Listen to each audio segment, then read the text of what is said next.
ওয়াইদা ফাআলু ফাহিশাতান, ওই সূরার মধ্যে আছে, যখন তারা কোনো ফাহেসা কাজ করে তারা বলে, ক্বালু, তারা বলে, ওয়াজাদনা আলাইহা আবানা, ওয়াজাদনা আলাইহি আবানা, আমরা এগুলো আমাদের বাপ দাদাদেরকে দেখেছি করতে।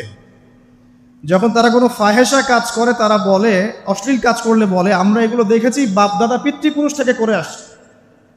আল্লাহু আমারানা বিহা, আল্লাহ আমাদেরকে আদেশ করেছেন। আল্লাহ বলছেন, কুল ইন্নাল্লাহা লা ইয়া'মুরু বিল ফাহশা, আল্লাহ পাক কখনো অশ্লীল কাজের আদেশ করতে পারেন না। আতাকুলুনা আলাল্লাহি মা লা তা'লামুন, তোমরা কি আল্লাহ সম্পর্কে এমন কথা বলছো যে কথা তোমরা জানো না? আল্লাহ কিসের আদেশ করেন? আল্লাহ বলছেন, কুল আমারা রাব্বি বিল কিসত, হে নবী বলে দিন, আল্লাহ পাক আদেশ করেন ন্যায়ের, ন্যায় বিচারের আদেশ করেন।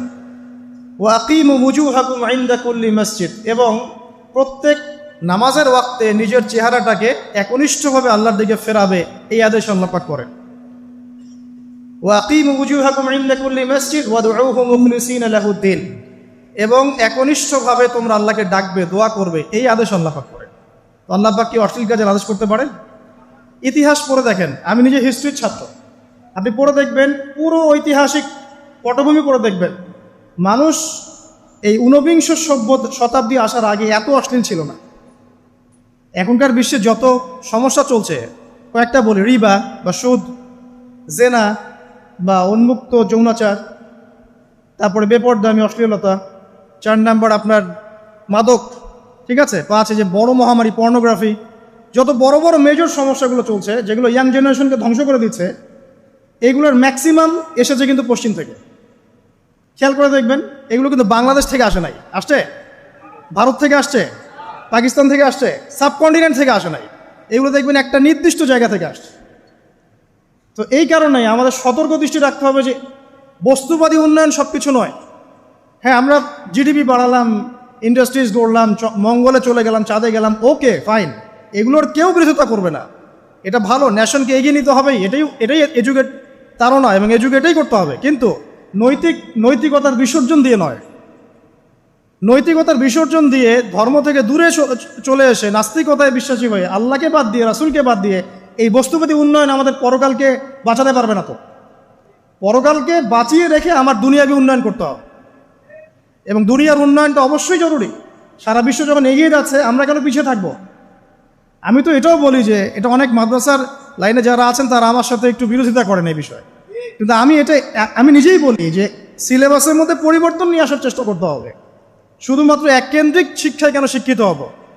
এই যুগে চলার জন্য যে উপকারী জ্ঞানগুলো দরকার সেগুলো শিখতে হবে আমাদেরকে।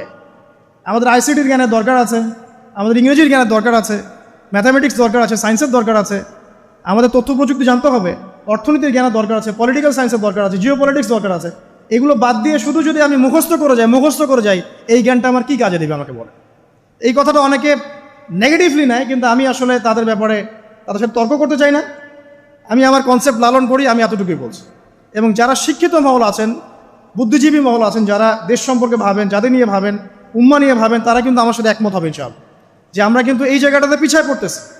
আল্লাহ পাক আমাদেরকে কনস্ট্রাকটিভ সিলেবাসে পড়াশোনা করার তৌফিক দান করুন, এবং জেনারেল লাইন থেকে আপনি বয়কট করে একদম ইয়াতে চলে আসতেছেন কেন?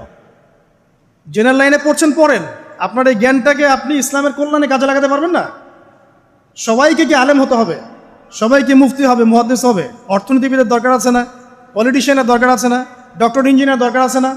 সব সেক্টরের মানুষের দরকার আছে। আপনাদেরকে আপনাদের জায়গায় থাকতে হবে, ওখানে থেকে আপনারা ইসলামের খেদমত করবেন, পারবেন না? একজন ডক্টর, তিনি কি ইসলামের খেদমত করতে পারবেন না ভাই? একজন সৎ নেতা, তিনি কি ইসলামের খেদমত করতে পারবেন না? একজন অর্থনীতিবিদ, তিনি যদি আল্লাহ পাকের হালাল হারাম মেনে অর্থনীতির কোনো বিধান চালু করেন, তিনি কি ইসলামের খেদমত করতে পারবেন না? তো সবাইকে কি বক্তা হইতে হবে? সবাইকে আলেম হতে হবে? এক নির্দিষ্ট একটা শ্রেণীর মানুষ আলেম হবে, নির্দিষ্ট একটা শ্রেণীর মানুষ প্রশাসনে থাকবে, নির্দিষ্ট একটা শ্রেণীর মানুষ জনপ্রতিনিধি হবে, নির্দিষ্ট শ্রেণীর মানুষ ইকোনমিক সেক্টরে থাকবে। এইভাবে আমরা একটা জাতি গঠন করব, এবং সবাই হবে উভয় দিকে শিক্ষিত। একজন আর্মি অফিসার, তার উচিত হবে ইমামতি করার যোগ্যতা অর্জন করা। একজন ডক্টর, তার উচিত হবে ইমামতি করার যোগ্যতা অর্জন করা। আবার একজন যিনি আলেম, তারও উচিত হবে এমন পড়াশোনা করা যে পড়াশোনা দিয়ে তিনি কোরআন সুন্নাহকে হাতে রেখে ওয়ার্ল্ড অ্যাফেয়ার্সকে ডিল করতে পারেন। তো এই বিষয়গুলো আমাদের একটা গ্যাপ চলে আসছে দীর্ঘদিন থেকে। আল্লাহ পাক আমাদেরকে বোঝার তৌফিক দান করুন। আর অ্যাটলিস্ট আমরা যদি নাই পারি, আমাদের দ্বারা যদি কিছু নাই হয়, অ্যাটলিস্ট আমাদের সন্তান সন্ততি যারা আসবে ভবিষ্যতে, আল্লাহ পাক তাদেরকে যেন ইসলামের জন্য কবুল করে নেয়, আমিন। আর ইসলামের জন্য কবুল করলে কারো কোনো ক্ষতি নাই। ইসলামের আন্ডারে প্রত্যেক অমুসলিমের সর্বোচ্চ অধিকার রক্ষা করা হয়, অন্য কোনো জায়গায় করা হয় না। এবং প্রত্যেকটা ধর্মগ্রন্থের মূল কথাগুলো দেখবেন একই রকম। এক আল্লাহর কথা বলছেন, একজন শেষ নবীর কথা বলছেন, সত্য কথা বলার কথা বলছেন, ন্যায়ের পথে চলার কথা বলছেন। প্রত্যেকটা ধর্মগ্রন্থ পড়ে দেখেন, এই যে ওল্ড টেস্টামেন্ট বলেন, নিউ টেস্টামেন্ট বলেন, বেদ বলেন, আপনি বাইবেল বলেন, পড়েন, একটু পড়েন, তুলনামূলক ধর্মতত্ত্বের বইগুলো পড়েন, দেখবেন অনেক মিল আছে। তো সবাই যদি যার যার ধর্ম পালন করেন, কোনো সমস্যা আছে? সবাই যদি যার যার ধর্মের নৈতিক বিষয়গুলো মেনে চলে, কোনো সমস্যা আছে? এই সহজ সরল কথাগুলো আমরা জনগণকে বোঝাতে ব্যর্থ হচ্ছি। এই সুযোগ নিয়ে এক শ্রেণীর মানুষ এক দলকে আরেক দলের বিরুদ্ধে লাগিয়ে দিচ্ছে, স্বার্থ খুঁজে, নিজের স্বার্থে, দুনিয়ার স্বার্থে, এবং ওই যে বললাম একটা সভ্যতার কথা, ওদের স্বার্থে শান্তিপূর্ণ একটা জনসমষ্টির মাঝে ফাসাদ লাগিয়ে দিচ্ছে উদ্দেশ্যপ্রণীতভাবে কিছু মানুষ। এদেরকে চিনতে শিখুন, এদেরকে বয়কট করতে শিখুন। আল্লাহ পাক তৌফিক।